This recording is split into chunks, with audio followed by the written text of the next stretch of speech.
just express how important this fight is to your career and to the direction you want to go? You know, this fight is huge because it's closing the chapter. This is my first rematch, you know. Unfortunately, you know, this is not going to be a rivalry. You know, me and him are very respectful for each other as far as the discipline of martial art. Some things that, you know, happen in media, you know, I don't agree with. Some things I say about him, he probably don't agree. But at the end of the day, we respect each other. So I think every champion, every Hall of Fame fighter, they need one rivalry. Where they going back and forth. They need a couple rematches, and they really need compelling matchups like me and Wonderboy. They're just an exciting matchup. This fight might not be, you know, the blockbuster hit like freaking Conor versus Diaz. Should it be? Yeah, because it's for a belt. It's two of the best fighters in the world, in the best weight class in the world, in their prime, and they're meeting again for the second time. And everybody, you don't have to pump this fight up as much. You already saw the first fight. So it's not like, hey, I think on paper this fight should be good. You saw the first fight. This fight's going to be better. Can you be too hyped for a rematch? I mean, can you overthink it or overanalyze? No, I try to downplay all moments. You know, I have never even received the crowd as I walked out to the octagon. I don't even really hear the noise. I'm zoned in, I'm tuned in, and at the end of the day, when I retire and I finish up, at that point, then I'll reflect back and I look back how blessed I was and how crazy of a journey it was and how hard I had to work and how I had to keep proving myself and how every single time where I felt like, you know, it was trying to delay it, I kept pushing through and I found a way to be victorious. So for me, no, man, I don't ever overplay the moment. This is a fight. I'm fighting a guy, and I plan on going out there and making it more convincing this time and putting the nail on the coffin. Tyron, going back to your comments from yesterday, do you ever consider that you have to change up your tactics as far as marketing yourself? You talk about the positivity and stuff, you invite people to see that, but the athletes you named are kind of the clean-cut, let's say, black athletes, let's just be real, and that doesn't sell. The Mayweathers sell. The bad guy black athletes is what traditionally sells in fighting sports. So when you name the athletes yesterday, the Demetrius Johnson, the John Jones, they had clean-cut personas, and the numbers didn't match. Even a fighter like Conor, who's Ford, he had the bad boy persona. He sells. Is that something that you've thought of? And is that, it's kind of a horrible stereotype to play into, but is that the stereotype needed to push a black athlete? Well, in general, it's unfortunate that that's the dry reality of it, but if I was all in it for pushing the pay-per-view and making the money and becoming that huge megastar, then yeah, I would consider that. But I'm in it for the respect, the honor, the discipline. I'm in it for the long haul, man. I've been in this sport for 10 years. I've always been an underdog. I've always been said that I wasn't going to do it ever since I was a young kid growing up in Ferguson. So what I think is important is for me to be myself louder. For me to be Tyron Woodley at a volume of 10 and not be as quiet. And I said it on social media. I won't be quiet this year, and I don't care if people don't like it. If it's things that are going on that are not right, you know, as far as race and sport, I'm going to freaking say it this year. Last year, you know, I was worried about ruffling feathers. I was worried about, you know, not saying the right thing. And I started looking back, and I was reading a, you know, quote from Muhammad Ali. He said, it comes a point where silence becomes betrayal. When you have a platform to speak on issues that you know that are factual and true, and you can help bring light to those things and help avoid the fighters that are coming up behind you, you have to do that. You know, mixed martial arts is not a very expensive sport to train. You can go to a boxing gym for very, you know, an affordable rate. You can train jiu-jitsu. It's not tennis, golf, and some of these other things that economically some people in the inner city might not be able to afford. This is a sport that we, as athletes, the UFC as a company, should invest into educating the certain demographics about mixed martial arts, the value that comes with respect, honor, training, discipline, weight management, and just the mindset it takes to be a martial artist. Even if they don't fight and make it to the UFC, the things that you can get from this sport, the things that I've gotten from this sport, I think everybody should at least have the opportunity to know about it.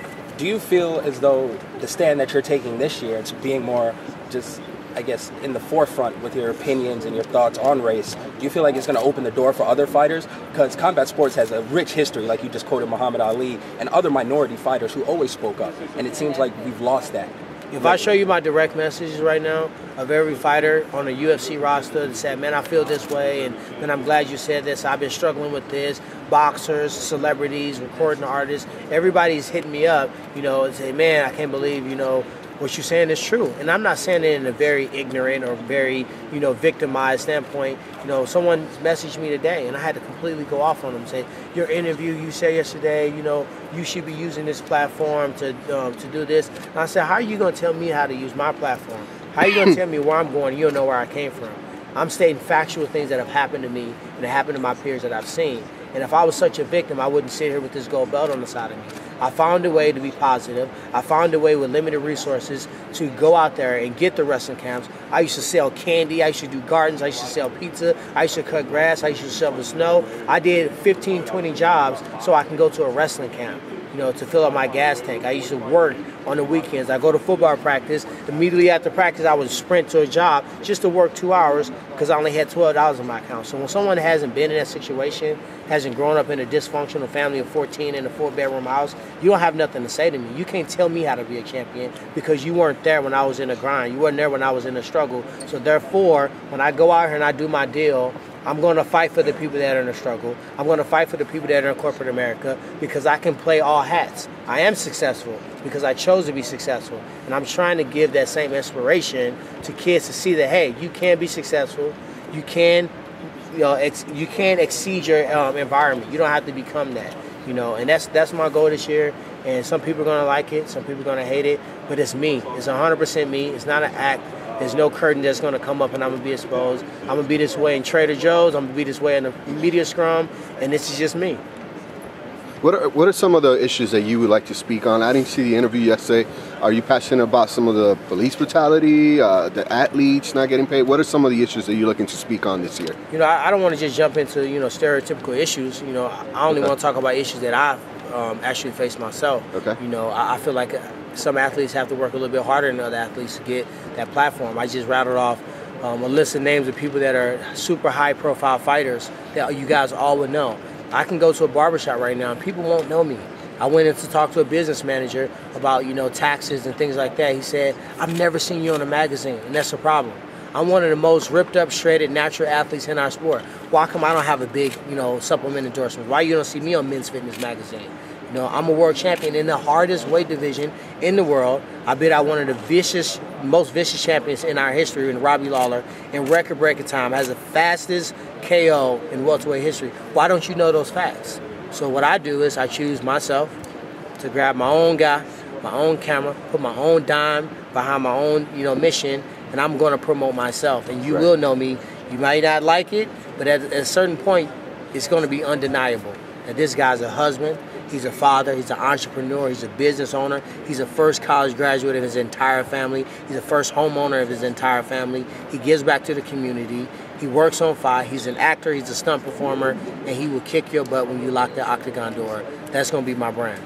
Okay. And nowadays, you were mentioning social media and other things. Do you feel like it's magazines and that type of stuff is needed as much as before? Because now, you have mediums where you can go directly to the people. Do you feel how much you need the other things versus you promoting yourself? Really, the social media exposure and how large you can grow in your actual influence on social media is only so a company maybe say, hey man, you have a very strong voice socially. Okay. And we want to get behind you. We want you to endorse our product because people listen to what you say and you control some of the consumer behavior. So we want to get behind you. We like what you stand for. We like your look. So now, if that's not the game plan, then social media for me is just to really express myself. Okay. I don't have to go out there and try to get the numbers and get the likes and get the follows and the retweets. So I don't do it for those reasons. Obviously, as a businessman and a freaking business major, I don't want to go out there and be underrepresented financially. So if I walk out in the octagon, I'm risking my life. And every fighter in my division is tough and they're coming for my belt. Then I do want to be compensated the best way. But that's not my goal. My goal is to be the best welterweight that's ever fought in the UFC. I want to go out there and I want to be remembered as a fighter that had a goal, had a mission, had to work excessively hard to get there, and he never lost his integrity. He never lost who he was. I'm the same person I was as I was in Strikeforce, as I was in college. Now you're just going to hear it a little bit louder. Okay. And onto the fight, you say you want to make it more clear. What needs to happen, or what are you going to do on that night to make it more clear that you won the fight? If I get 20 or 30 more seconds in a few more rounds, then I won every round. Just being more patient. Sometimes, there's moments where he and I were both too patient. We both thrive well on counter striking, and he wanted me to rush in so he could crack me. I wanted him to rush in so I could send him down to the canvas. And, you know, I had opportunities even within finishing him in the fight. Just by the way I drilled and the technique, he dropped to the ground, his neck was available, I went for his neck. In hindsight, maybe I should have took his back, start punching him out, make the referee get involved. So just looking over the film, I haven't really watched the fight, I just watched the third round. And I told myself if I won the third round, I won the fight. And the 5 or 6 times I watched it, even with some unbiased eyes, I haven't seen how I lost the third round. So with that said, I'll go back with my coaches, we'll watch the entire fight, and we'll start dissecting it from there. One last question for me.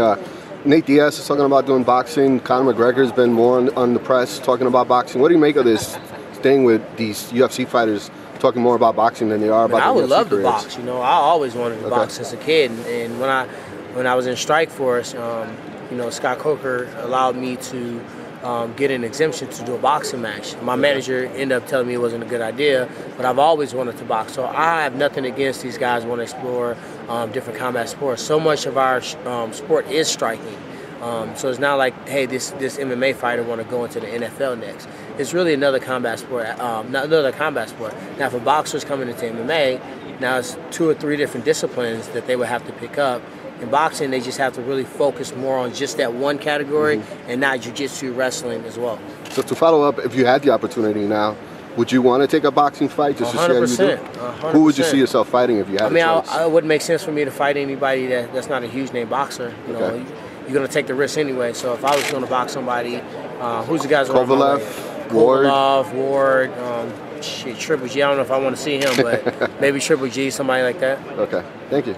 You know, they say that in a rematch, usually the guy that wins the first fight, it's easier for him to beat the other guy the second time. But yours was a draw. So who goes into this fight with the advantage in your mind? Because I know you felt like you won the fight.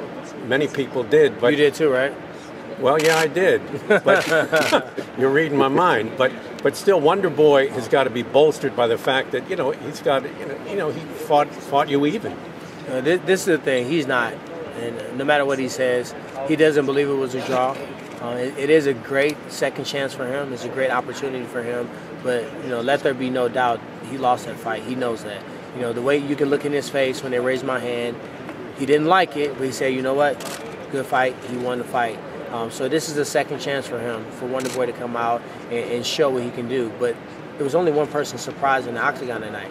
He was the one that was surprised by my power. He was the one that was surprised by the way I was clinching him and the way that he couldn't, you know, get to the ground. He was surprised by my timing and my power. I wasn't surprised by one thing. I was overly prepared for the fight. Granted, parts of my game plan were not executed in the fight. I can execute those things. I can do what I did better and more often. And I can still defend his strikes just by training my high-level point fighters. I don't think that if anyone has the advantage in this fight, I would say me. In 6 weeks, 8 weeks, in 1 year, he won't be able to make up Division I level All-American status wrestling. He won't be able to make up the power and the ferocity I'm going to come after him with. You can't train to make that up. He can pack on as many pounds as he wants, but I've been born with this weight. I've been born with this muscle. I've been ripped up like this since I was a kid. I know how to move with it. So him want to make adjustments and possibly put on a little weight because I felt too heavy, it's going to slow him down, and it's going to make it even easier for me to get to him and hit him more often.